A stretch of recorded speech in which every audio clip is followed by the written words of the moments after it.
Bonjour à toutes et à tous, bienvenue sur Miscom.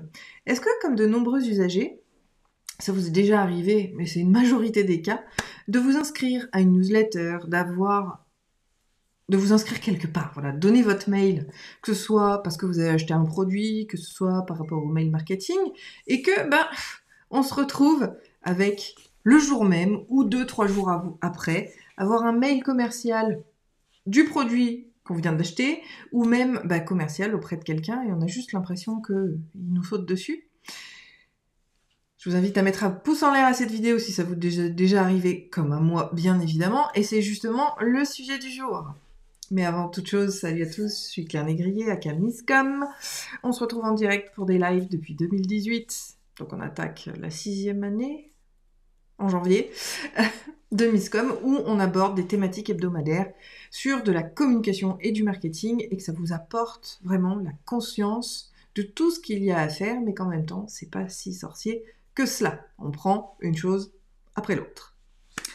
Et puis, oui, dans la vie, finalement, depuis 2010, j'accompagne aussi les entrepreneurs et startups à communiquer de manière éthique, unique et authentique, et surtout efficace auprès des clients qu'ils veulent vraiment.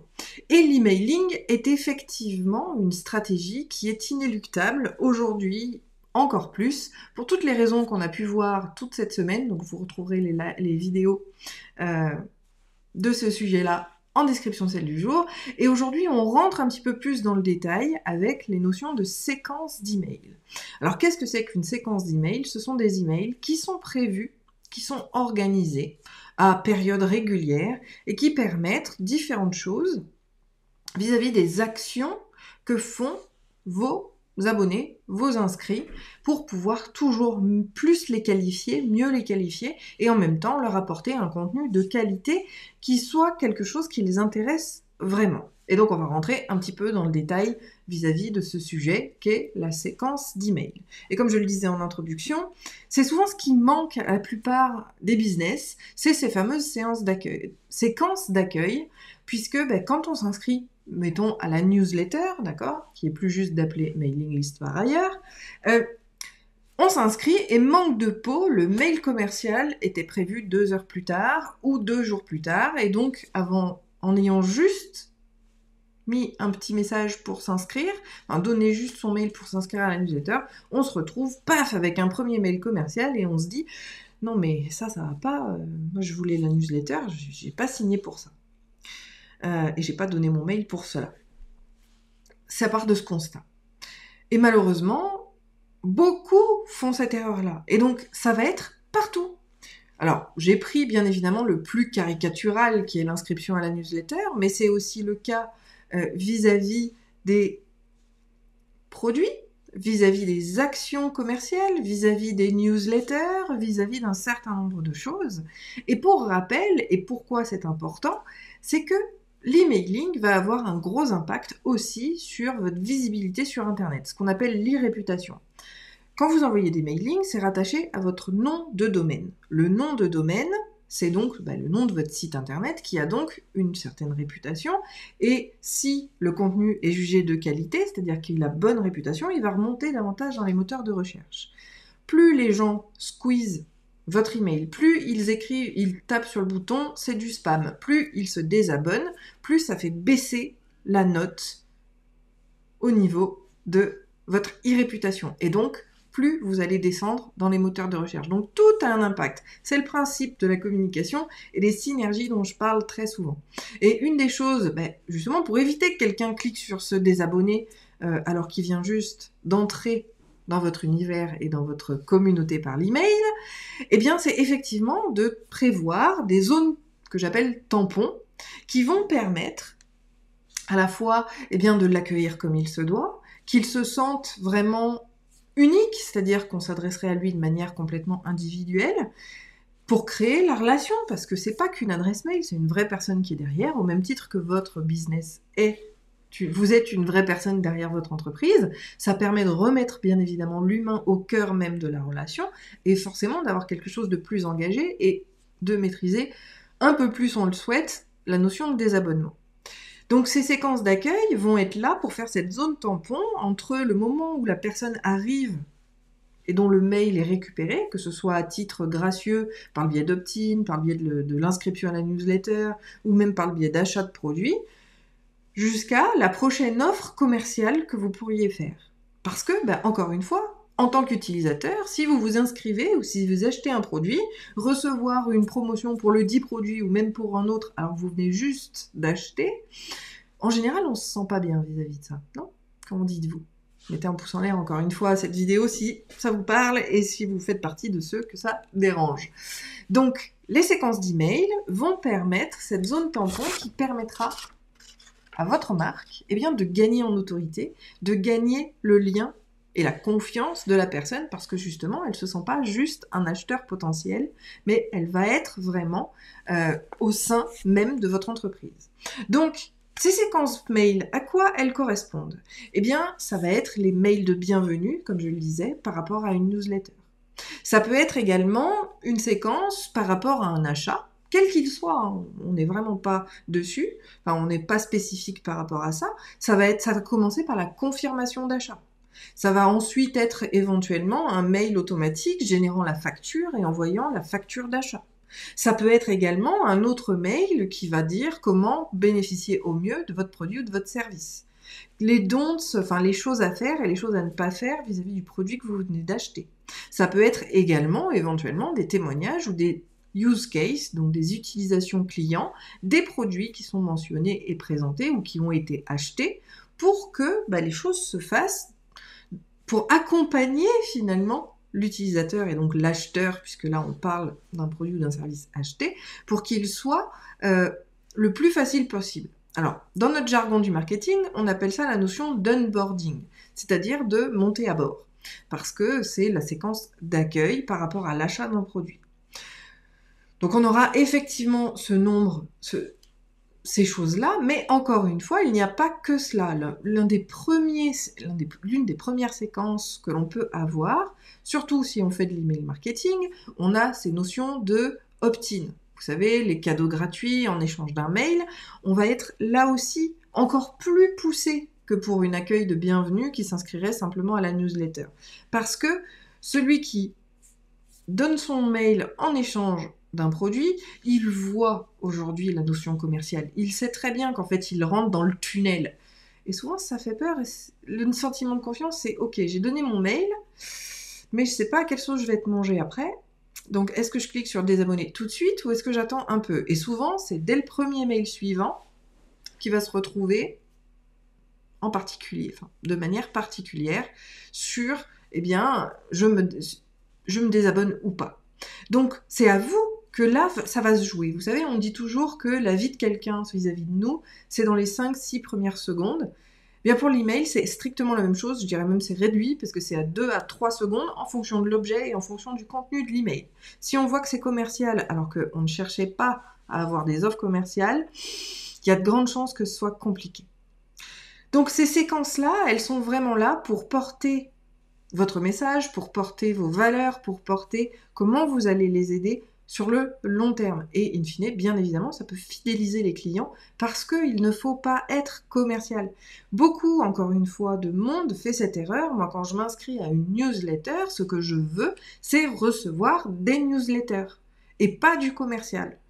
Donc, quand on dit inscrivez-vous à la newsletter, mais qu'on fait du mail commercial derrière, il y a de grandes chances que les gens ne soient pas du tout des gens engagés parce qu'ils ne veulent pas recevoir à la base ce genre d'informations. Donc, par rapport à une séquence de bienvenue, on va avoir 3, 4, c'est une moyenne, moi je suis plutôt autour de 2-3 mails consécutifs, d'accord, qui vont guider l'arrivant, donc le fameux onboarding, vis-à-vis de son univers. Donc moi, par exemple, je vais y partager mon parcours. Sur les opt-in, ce sont des gens qui ne me connaissent pas encore en général, qui téléchargent les documents que je propose en échange de l'email. Ceux de la newsletter, comme il y a l'appel à l'action sous l'article de mes blogs, sous le contenu de mes articles de blog, ils vont s'inscrire parce qu'ils ont trouvé le contenu intéressant, ils s'inscrivent pour recevoir le contenu, pas pour recevoir du mail commercial. Donc là encore, comme je partage toutes les semaines les contenus que je fais, je vais attendre un mois avant de les mettre dans la mailing list généraliste qui, elle, va effectivement donner du mail commercial. Et puis, bien évidemment, sur la séquence d'accueil à proprement parler, il va y avoir un mail qui dit vous avez téléchargé il y a quelques jours tel document, comment ça s'est passé, est-ce que ça vous a été utile, est-ce que vous avez eu des difficultés, faites-m'en part en répondant simplement à cet email. Vous avez également un mail qui va rappeler qui je suis, puisqu'encore une fois, ceux qui arrivent par le biais des opt-in souvent ne nous connaissent pas personnellement, donc c'est un moyen aussi de me présenter, de leur dire qui je suis, ce que je fais, pourquoi je le fais et vers qui je le fais.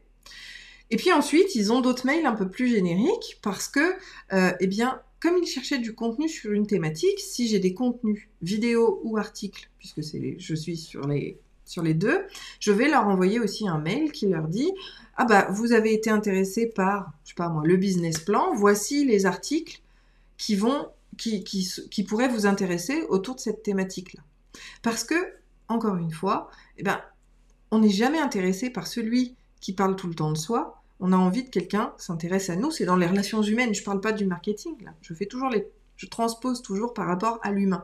Sur les relations amicales, sur les relations sociales et même les relations amoureuses, c'est exactement la même chose. Même si, pour un coup d'un soir, on s'en fiche, il n'empêche que dans la vie de tous les jours, on a besoin d'interactions humaines et sociales, où on a des gens qui s'intéressent et où on a un échange.